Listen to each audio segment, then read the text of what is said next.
ক্ষমতাচ্যুত প্রধানমন্ত্রী শেখ হাসিনার ১৬ বছরের শাসনামলে প্রায় $২৩৪ বিলিয়ন বাংলাদেশ থেকে পাচার হয়েছে, যা বাংলাদেশি মুদ্রায় প্রায় ২৮,৫৪,৮০০ কোটি টাকার সমপরিমাণ।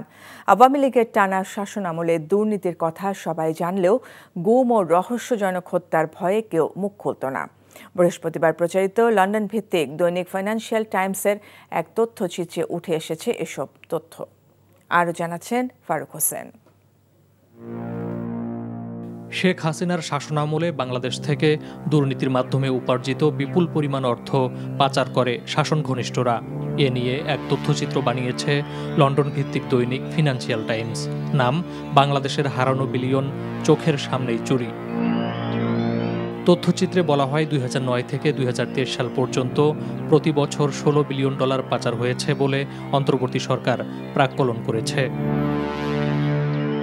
প্রধান উপদেষ্টা ডক্টর মোহাম্মদ ইউনুস জানান, বিভিন্ন উপায়ে ব্যাংকিং খাত ও ব্যবসায়িক খাত মিলিয়ে মোট $২৩৪ বিলিয়ন লুটপাট হয়েছে, যাকে কোনো দেশের ক্ষেত্রে সবচেয়ে বড় অর্থলুণ্ঠন বলে মন্তব্য করেছেন তিনি। এস আলম ও তার গ্রুপ প্রায় $10 বিলিয়ন বেশি অর্থ বের করে নিয়েছে বলে মনে করে অন্তর্বর্তী সরকার। ডিজিএফআই এর সহায়তায় এস আলম গ্রুপ এই অর্থ সরিয়েছে বলে কেন্দ্রীয় ব্যাংকের গভর্নর মনে করেন বলে জানান ফিনান্সিয়াল টাইমস সাংবাদিক জন রিড। সাবেক ভূমিমন্ত্রী সাইফুজ্জামান চৌধুরী যুক্তরাজ্যে ৩০০টির বেশি সম্পত্তির মালিক হয়েছেন।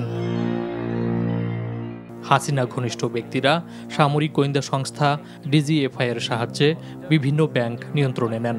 জন রিড জানান, তারা এমনও শুনেছেন কিছু ব্যাংক পরিচালককে গোয়েন্দারা অস্ত্রের মুখে তুলে নিয়ে যেত, শেয়ার হস্তান্তরের কাগজে সই করিয়ে পদত্যাগে বাধ্য করত, আর সেই শেয়ার যেত পুরনো শাসকদের ঘনিষ্ঠদের হাতে।